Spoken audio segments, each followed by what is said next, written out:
Yo, dear ladies and gentlemen, welcome at the 7 day fast fun series. Day number 2.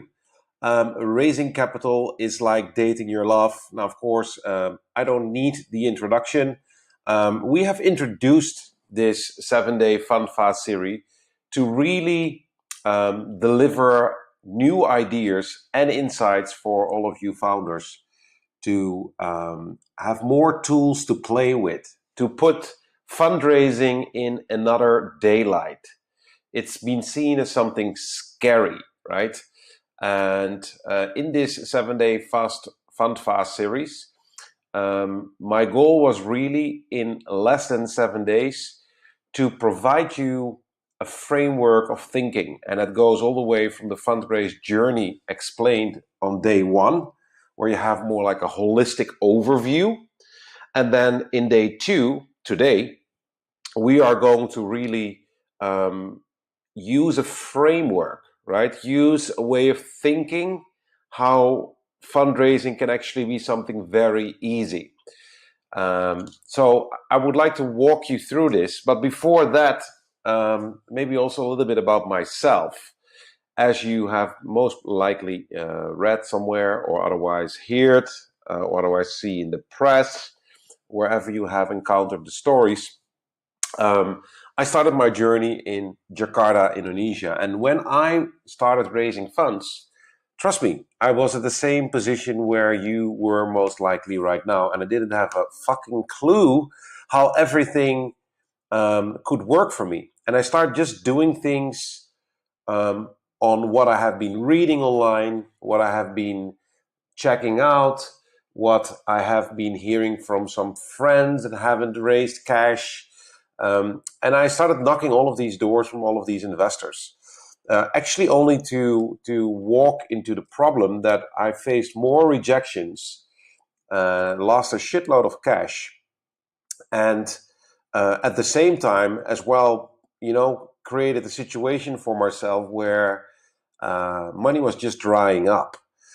And right, if things are becoming urgent, then you start to do things different. That's perhaps something that we human beings all do. When we're on survival mode, we start to tap into new universes with new inspiration, new ideas.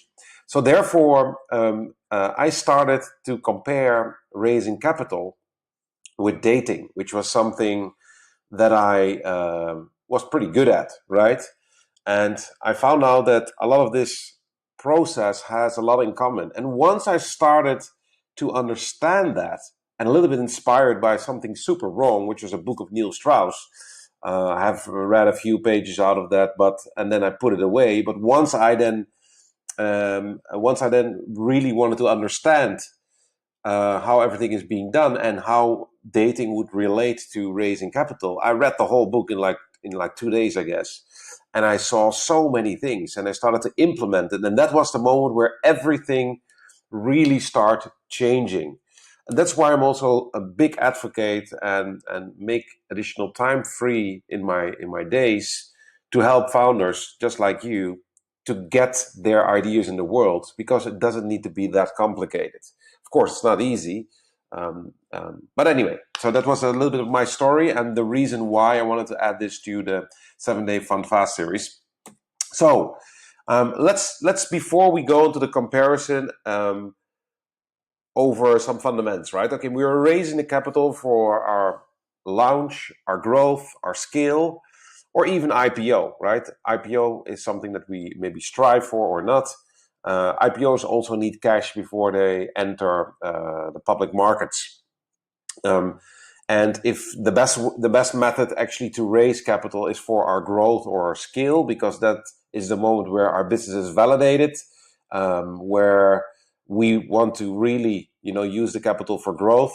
And launch, in this case, is where things are a little bit vague and blurry, and we haven't figured out how to get the engine rolling smoothly without any problems.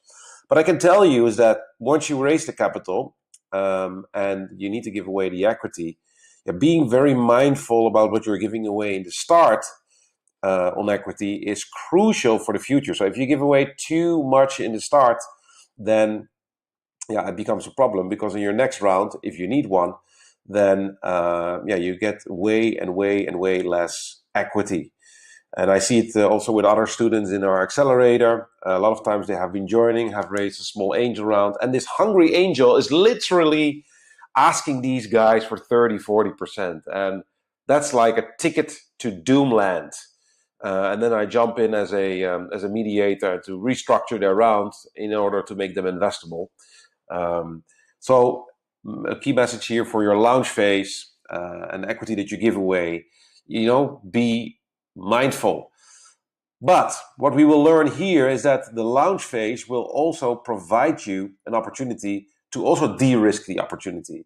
So we're using the outside capital, of course, to double down on what works. And that's for me very important, because too many times, even very advanced startups, they are raising cash and they're spending everything on experiments, right? Experiments is okay, but what we want to use capital for, especially capital that we need to exchange for equity, is doubling down on what works, so that money becomes worth a lot to us, right? Depending the stage of your company, we take capital from friends, banks, families, angels, VCs, private equity, and so-called investors. Okay, this is something you already know, right? But I just wanted to include it here. And it's, of course, our purpose to make that capital smart and ideally put the investor's brain and network to work. Cash is in fundament nothing more than a paper, right? And it's a value of exchange. So I can buy stuff for it. And our goal as founders in our company is, of course, if a client gives us cash, to give maximum value and even over deliver. But you can use the same theory as well, that if you select your investor very precisely and really spend time to finding out, hey, if I would get this money, how can I use the network of that investor, or otherwise his brain, because he's super smart, into my company. So money gets a plus kind of element. And I would strongly recommend you to do that, because it makes all of the difference. So go hunt for funds, go hunt for investors, and make sure that you do your research, your own due diligence, to find out how you can use their brain and network better. So in exchange for this capital, we deliver financial benefits in the form of an equity and interest to the lender or investor. Of course, interest is for a lender, equity is for an investor. Or what we would like to do is combine these two. And for those of you, all of you actually, that have been checking out the Tribe of Investor workshop, I went pretty deep on that by saying that you can literally structure your fundraising round not just by equity, but using different kind of elements of money sources to reduce the cost of capital, and therefore create better growth for you. So 2 tips that I would definitely want to share with you. 1, go check out the investment calculator, which is one of your bonuses. And these bonuses, you can see there how many investors you need and the capital that you need to grow. And then also find out in the workshop, I'm not sure exactly where it is, somewhere halfway, where I discuss how you can use an ultimate money mix to get the same money that you actually plan, but maybe you find cheaper vehicles to get that cash to foster your growth. Sorry, I'm a little bit fluish. So this is a key concept. The less risk for the investor, but less financial benefits for the investor too. But the more benefits for the founder. Let that sink for a while. If you are raising capital, especially in your launch phase, which has a lot of risk involved, then the more you can reduce the risk for investors, the less financial benefits he gets, so the less equity he should be able to negotiate, because you did the work, the preparation, you built the fundament under your round, with all kinds of, with a data room, with researches, with all the important elements to reduce that risk, which leads to a better valuation and therefore also a less financial benefit for the investor. But it comes with you that you hold more pieces of the pie. Now, on the other hand, of course, we have the more risk for the investor means the more financial benefits he receives in terms of equity. But this as well applies, of course, for money that's been lent and which just has an insecurity if it gets paid back. And the less benefit for the founder. So the more risky your business is, the less equity in generally you hold for yourself. Now, of course, then the question is, not really the question is, in other words, it's your die-hard duty and in your financial interest, and we're always motivated by cash, to de-risk the transaction in all areas that you can come up with, right? And that's your duty. And that brings a few things. You will start to understand in the journey when you start your de-risking process. You understand your business way better. Try to put yourself in the shoes of the investors. What is all wrong? And in theory, it delivers just way more interest for you and for the investor. So you could do that to creating a proof of concept, proof of business, fundamentally sound business economics, great team, and of course the list goes on and on and on. And this is also something that we really work in our accelerator. The first thing that we start with is to check out your business economics to really see, like, okay, is this business ready for scale? Does $1 delivers $4 or $5 eventually? So in order to slack in that area, and this is actually the main point that I wanted to discuss with you here in this day 2, is if you don't have that, de-risk currently active in your business, then in order to slack that, then if you have healthy and warm investor relationships are paramount. So I'm sure one of you guys have read the book, the 7 Habits of Highly Effective Leadership by Stephen Covey. Amazing book. I keep on revisiting that on a regular basis. And in that book, there's something called the emotional bank account, right? Now, an emotional bank account, in short, is a concept where if you have a friend and you know the friend already for a long while, and that friend is, for example, borrowing some cash for you, and of course, naturally, you say like, okay, man, no worries, no problem. But that's only possible because you have that relationship with them. Now, if your friend starts slacking and not informing you and is very problematic actually in paying you back, then he's losing cash from your emotional bank account, and eventually he is landing into the red where that whole relationship start becoming very fragile.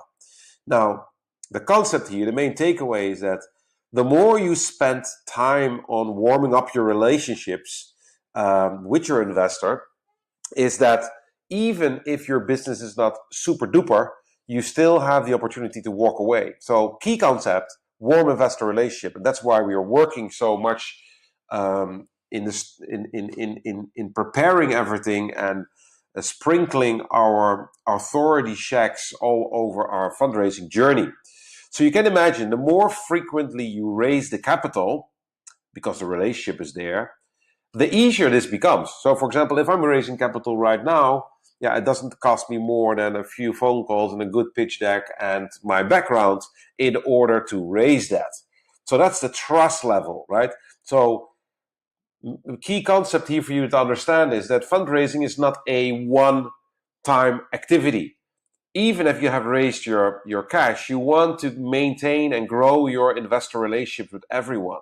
So therefore, the Get Funded formula is also something that you start right now, but it starts to expand, because having these investor relationships means that every new initiative or every existing initiative can be funded. So your relationships are key, and it's your goal to monetize on your investor network.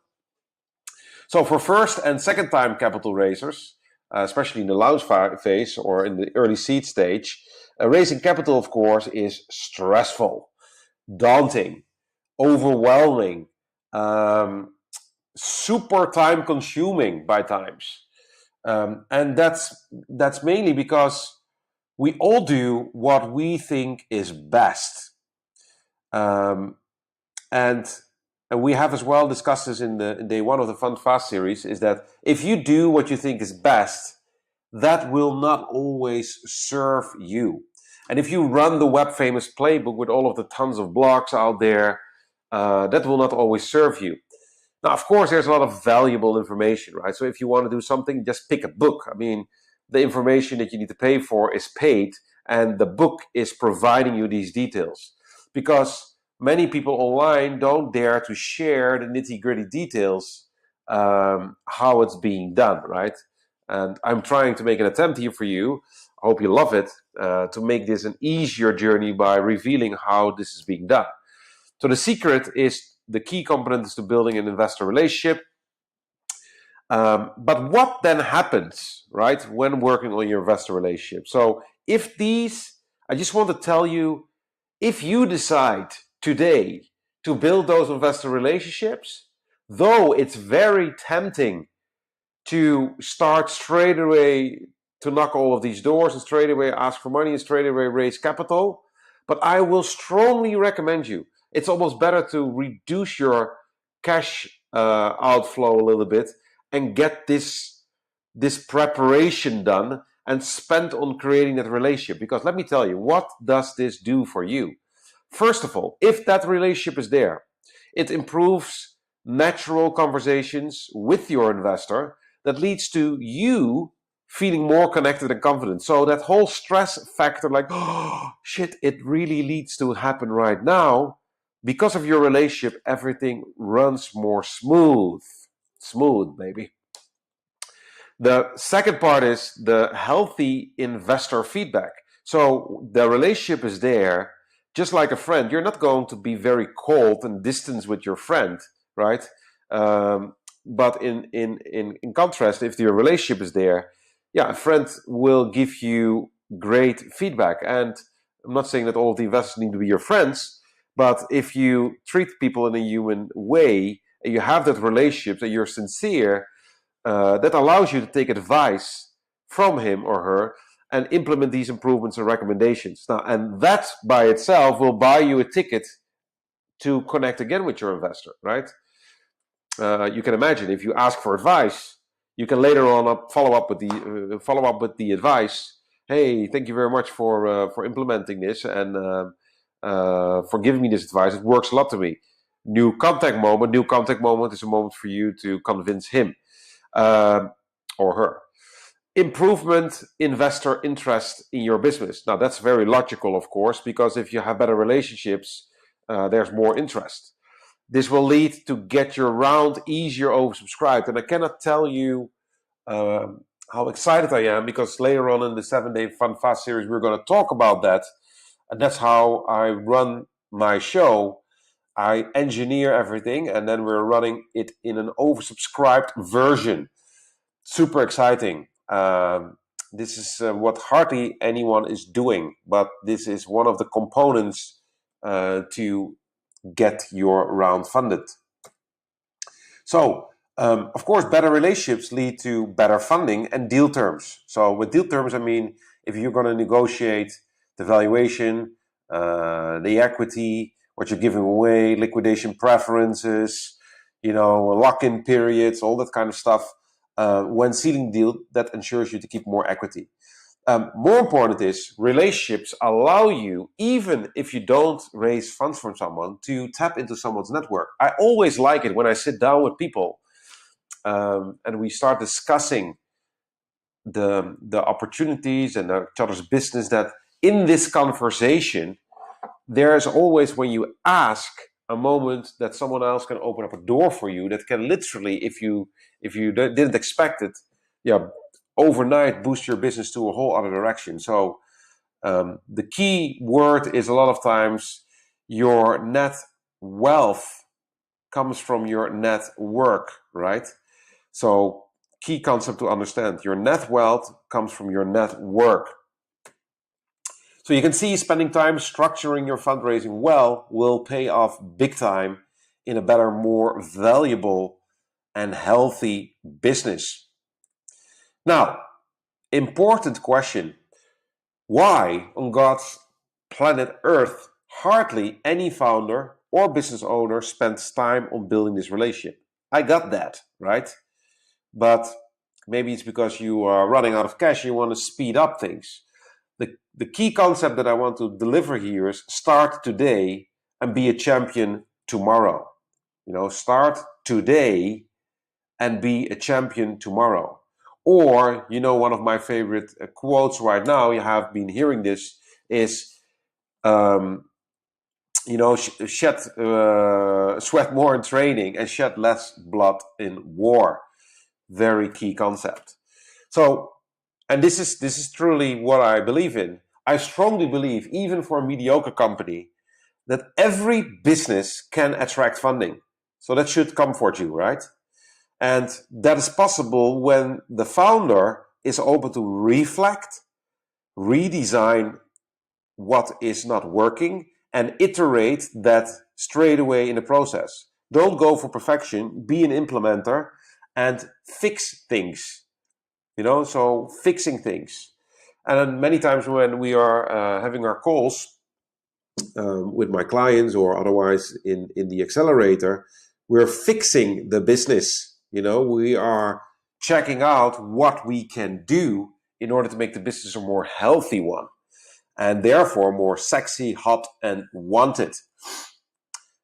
So the good news is a lot of times it requires only small changes. It doesn't mean that you need to start selling oranges instead of apples, not at all. We just need to polish the oranges a little bit more up. Small changes that lead to big impact. I love that. So, coming to the point, let's make fundraising easy, right? So I just give you the introduction, why relationships are so important and why you should start engineering your fundraising today and really start building those relationships. Even if you know that you need over 3, 4, 5, 6, 7 months or 10 months your money, start today. I can tell you, if you start today, man, it will be literally, I don't want to say a home run, that will be making false promises, but it will make things so much more easier. And typically if someone comes to me and says like, hey, I have only 2 or 3 months runway left, forget about it. I'm not going to work with any of those persons. For the simple reason is their shit doesn't need to become my shit, right? It costs time to fix things in a good way and to prepare for your race. So other than that, we have discussed relationships, and I kicked off this video today by sharing a personal story how I used a framework of hunting for love, dating for love, falling in love, getting loved as a framework for fundraising. Now I hear you thinking like, Sven, what is this, right? We're in a fundraising program, the Get Funded formula. What does this has anything to do with raising capital, right? Now, I believe that in order to, the magic of every business is to simplify complicated concepts. And I want to make complicated concepts like fundraising, especially for first and second time capital raisers, simple, right? So once I'm going to share this framework with you, I want to hear, and please comment in the Facebook group if this would be valuable. Please share your main takeaway. It would mean the world to me that if you had that aha moment, right? So please let me know. So you have already got my point and retrieved the insights that a founder shortcut is not the road to success. So that means half-baked financials, half-baked pitch deck, too much information is shared too fast, which removes the curiosity from your investor, unprepared nor follow a process, investment documents, mapping it out, approach investors cold without a relationship. No authorities built online or when building the relationship, so it means like a super short attention span and suddenly the money needs to be raised. No sincere interest is offered to the investor. And I posted the other day in the Facebook group, in order to get invested, you need to invest in your investor. Key concept to understand. And we do this through the framework that I'm going to tell you. So, and asking for funds on the first date. I mean, there's many mistakes, right?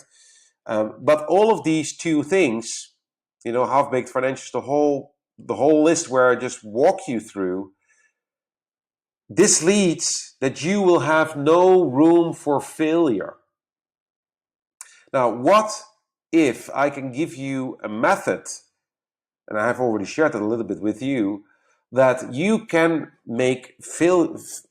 if you know that you could fail a little bit, would you feel more comfortable? I guess so, right? If you know that not the destiny of the rest of your life would hang on one investor meeting or two investor meetings. I mean, would you love that? I guess so, right?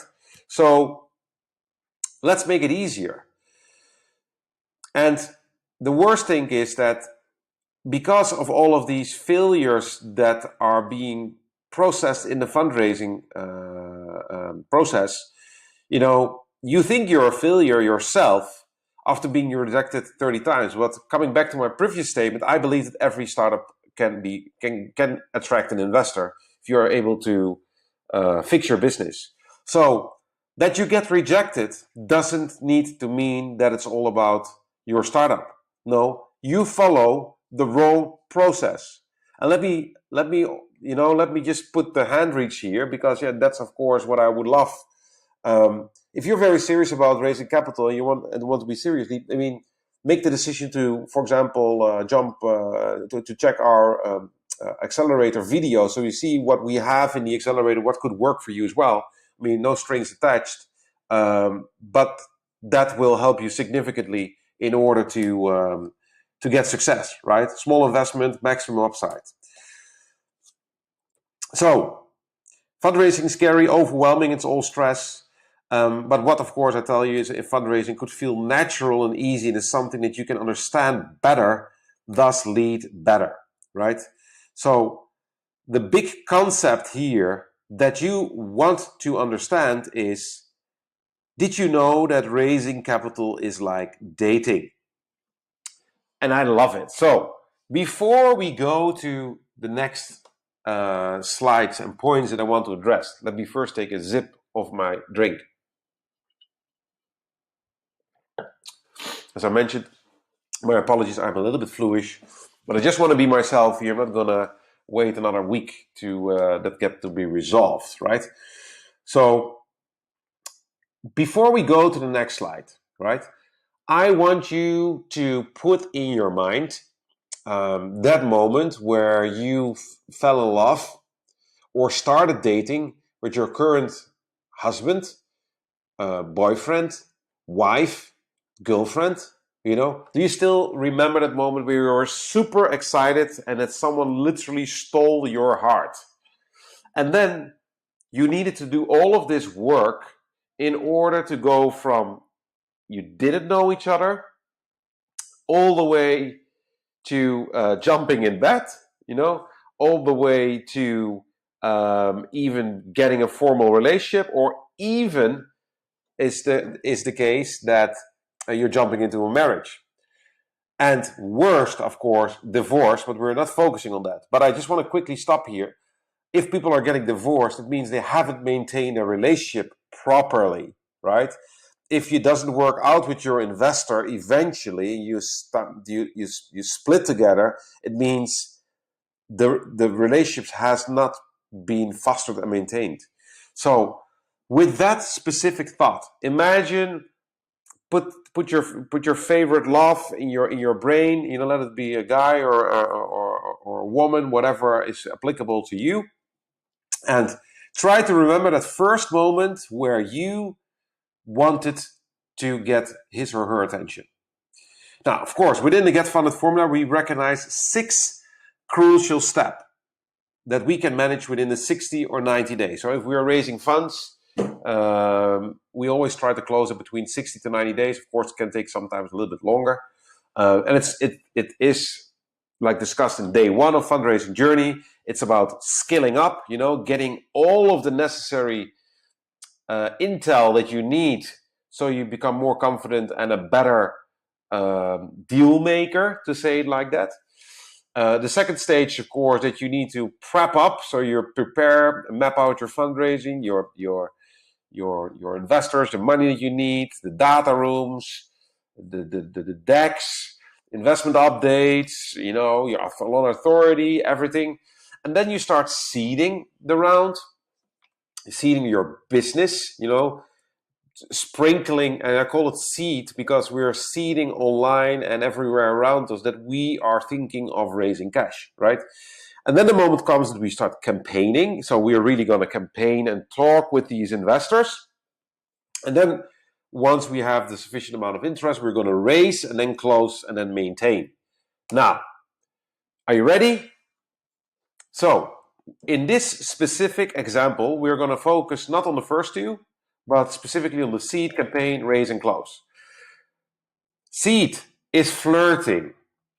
So if you are online, sprinkling your business and all of that kind of stuff, you're flirting with your viewers, right? If you're sprinkling it offline, you're seeding that opportunity in someone else's mind. And that's the same flirt which you do also with your love. And I'm going to tell you later on more in detail. And the second phase is all about campaigning. That's where you really tease. You don't ask for anything. You're just present, You just show your best self. And the third part is where we're going to raise, where we literally going to put, our cologne or perfume, and we're putting the seduction mode on, and with some scarcity, like, hey, if you want me, just come here, right? And then we have, of course, the closing phase, which is all about the relationship.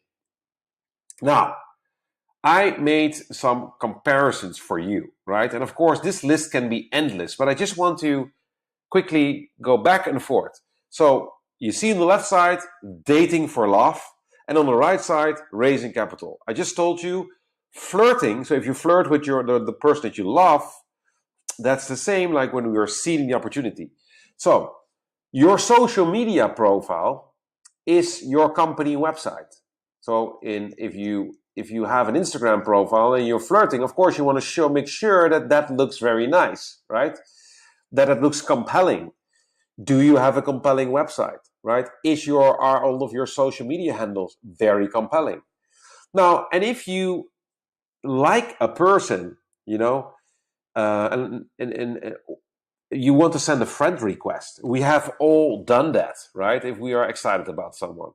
So it's the same with your investor. You are sending a LinkedIn request, right? If you have that LinkedIn request, that means that person has come in your world. If that person that you love accepts your request, they come into your world. And of course, online is a big springboard nowadays to advocate and drive authority and demonstrate our businesses. So, do you still remember when you posted something, or when the person that you loved, right, was posting something, and then you like it, right? Or you poke someone. Well, that could be your LinkedIn like. Do you see? Or if the person that you loved was posting a picture, that was truly, you could comment on something there without having done anything, but at least you fall in the eye of attention. There's the eye of attention. Beautiful. I'm going to write it down. Eye of attention. And it's the same if you have commented on an investor post or an article that someone has written where you write your opinion in a lofty, bold way, right? Not like or nice, but give someone a piece of your brain, right? So of course, we human beings are very much interested in getting complimented, right? So the same is with your investors. It's a lot about behavioral psychology. It's a lot about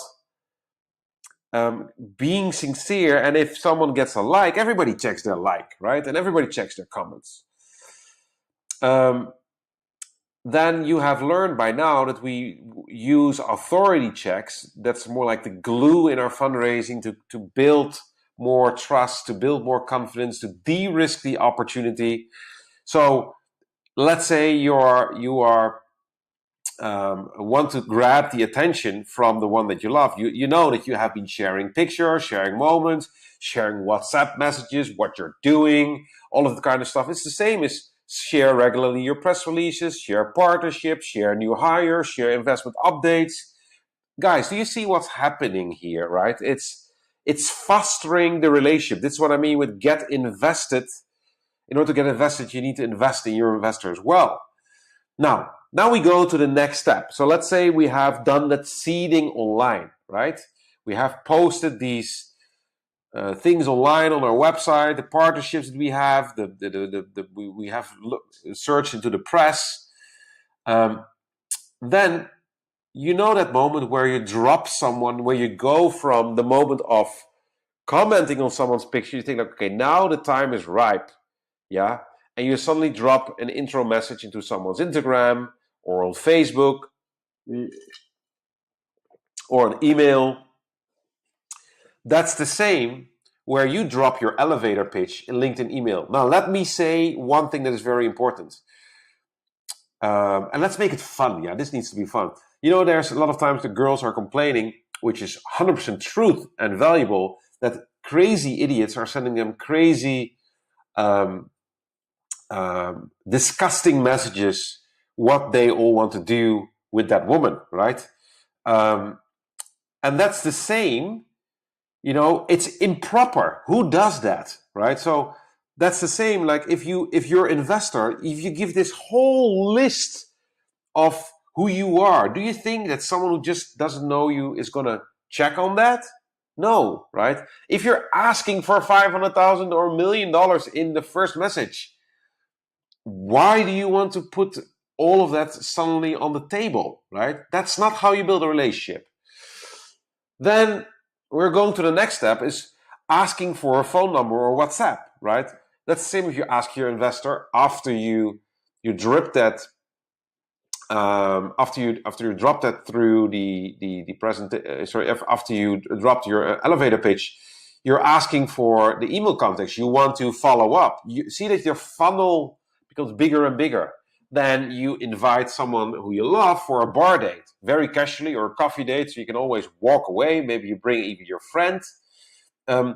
We are asking the investor for investor discovery meeting. And I would always do it over Zoom. I mean, Zoom is just like a coffee date. I can go in and out, right?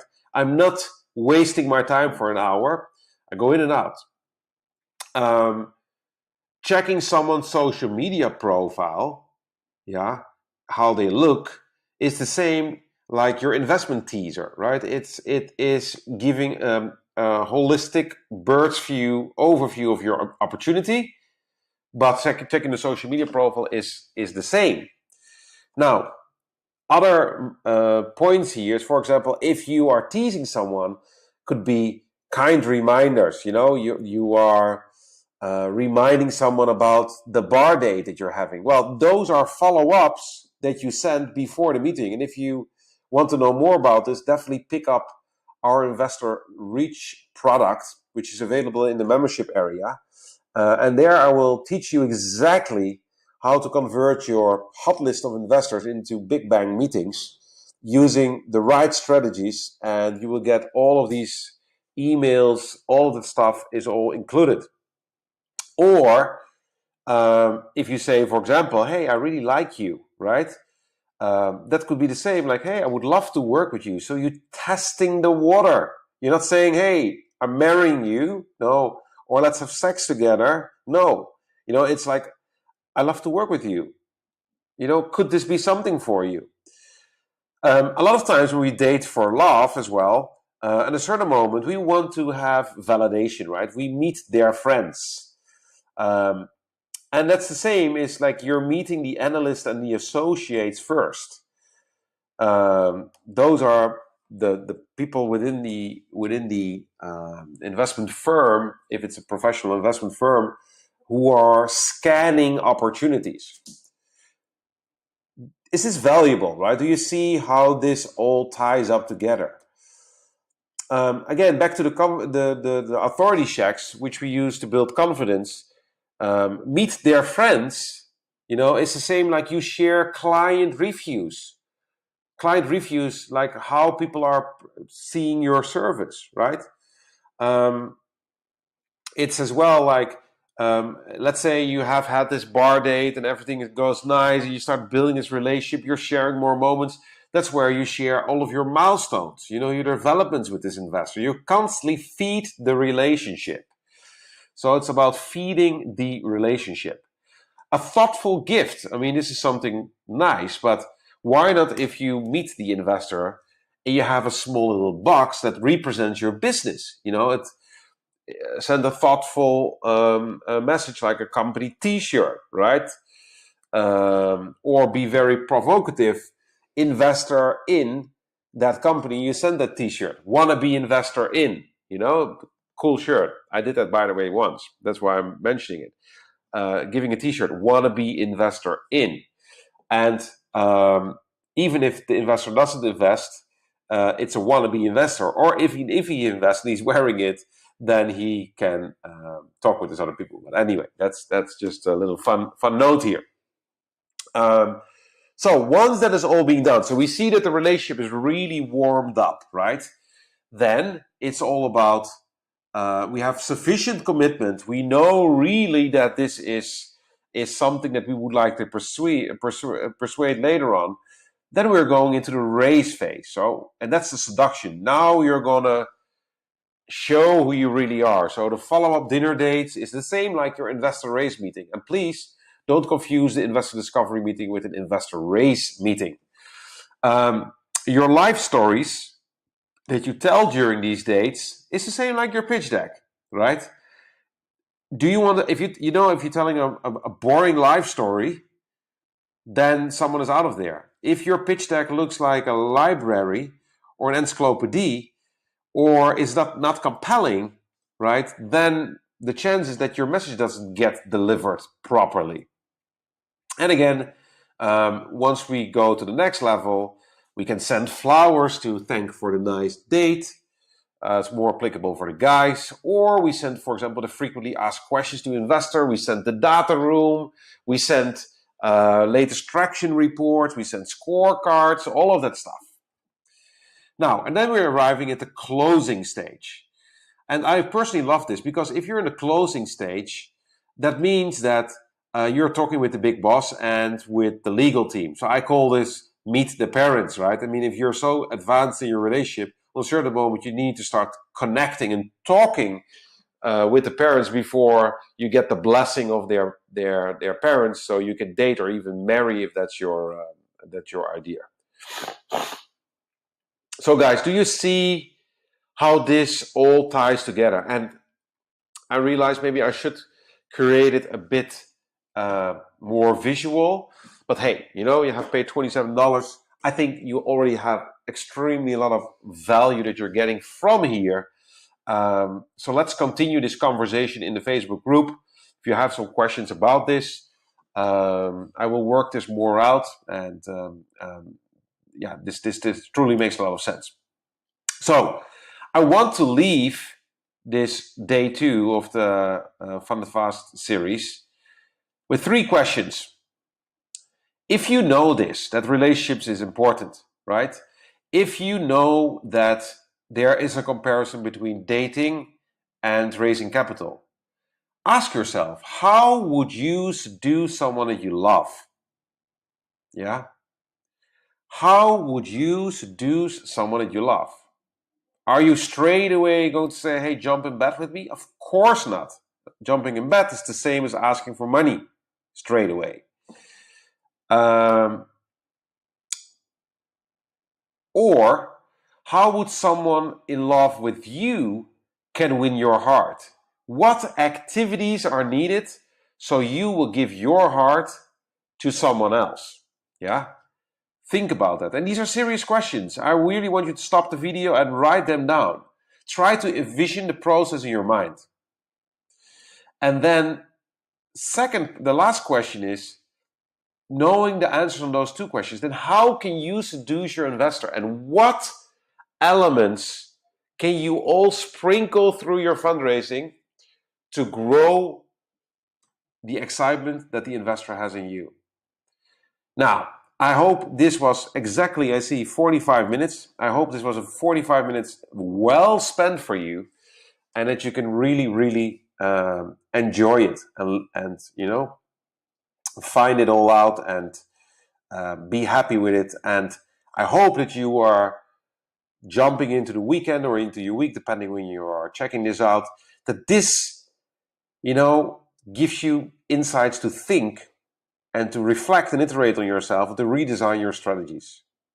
Now, if you want us to help you go faster, avoid costly mistakes, don't screw up investor opportunity, really leverage my skills, how we raised $60 million for dozens of founders, clients, how I became preferred supplier of DBS Bank, one of the largest banks in Southeast Asia, to help them and their clients. If you really want to tap into how we can go faster, then we have 2 tracks for that. Join us for the Get Funded Formula Accelerator. That starts from around $1,100 installment. And or you say, like, hey, fuck it, Sven, I really want to work more closely with you and your team. That's also, of course, an opportunity. But I will tell you this, if you're taking fundraising seriously, my initial first goal was, I want to over-deliver for the investment that you made, to trust me to tell you how it's being done. And I do this through the full membership area. And this 7-day Fund Fast series, plus everything else in the membership area, is there, and I'm walking my talk, to build that relationship with you. So, once you're ready for it, ask me to join. Wish you an amazing day, and I talk to you later. Ciao, guys.